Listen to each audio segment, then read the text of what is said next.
des batailles ont été gagnées, mais le monde scientifique n'est toujours pas suffisamment inclusif et pluriel. Et ce soir, nous allons célébrer des femmes qui font aujourd'hui avancer les sciences et qui font avec cela avancer le monde.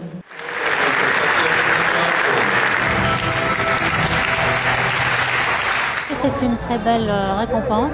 Je pense que d'ici demain, je vais planer.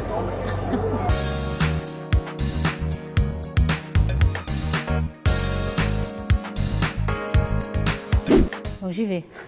Bonjour Brut, je suis Françoise Combe, je suis astrophysicienne à l'Observatoire de Paris. Je remonte le temps jusqu'au Big Bang pour avoir les origines de la formation des galaxies, des étoiles et des planètes, et je vais vous embarquer dans une journée pour connaître un petit peu les activités d'une femme scientifique à l'Observatoire. Ici, on est sous la coupole avec la grande lunette d'Arago de 1850. À l'époque, c'était une grande lunette qui fait 9 mètres de long.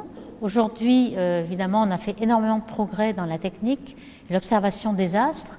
Nous avons des télescopes au sol qui font 10 mètres de diamètre. Et donc, ces télescopes permettent d'aller beaucoup plus loin dans l'espace, le temps. On peut observer à distance et les données arrivent sur notre ordinateur personnel dans notre bureau. Ce dont je suis le plus fière, c'est d'avoir découvert des galaxies à très grande distance. C'est fantastique, parfois on est vraiment surpris et on est très très content d'avoir trouvé quelque chose enfin de nouveau et qu'on va pouvoir partager avec les autres.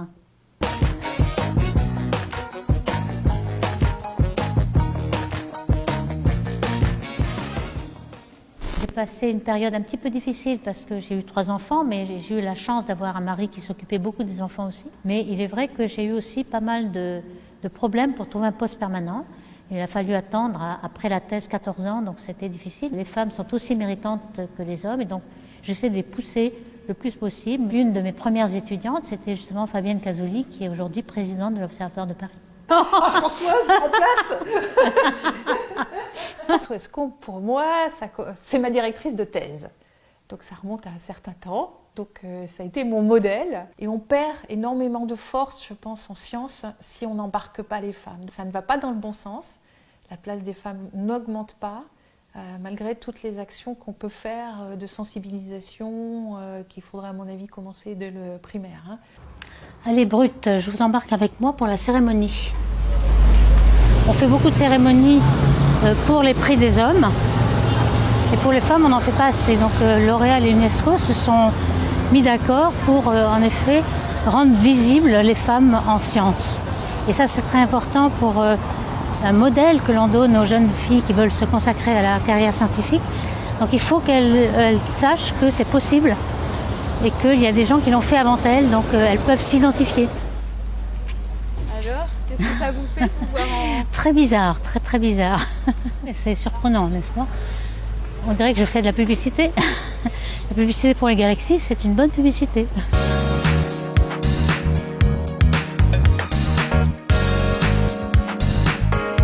Comment vous vous sentez, professeur? Non mais tout à fait à l'aise. Tout à fait à l'aise, très réjouie, très excitée de voir la cérémonie arriver. J'ai vu des amis qui sont venus aussi, que je n'avais pas vu depuis longtemps. Donc c'est très émouvant. Ce soir, Paris est la capitale mondiale de la science au féminin. Parce que les voix des femmes scientifiques sont trop souvent réduites au silence, nous leur donnons une tribune. Ces 15 héroïnes de la science viennent de toutes les régions du monde et ont atteint l'excellence dans des domaines aussi très divers. Her work has been crucial in our understanding of the birth and evolution of stars and galaxies. C'est une très belle récompense. Je pense que d'ici demain, je vais planer. Pour une jeune fille qui est passionnée par les sciences dures, les maths, la physique, il ne faut surtout pas se décourager, il faut foncer, suivre ses envies et finalement tous ses rêves seront réalisés si on y croit. C'est ce que vous avez fait? Vous Oui, êtes accroché à vos rêves? Bien sûr, oui. Je crois que j'ai réalisé mes rêves.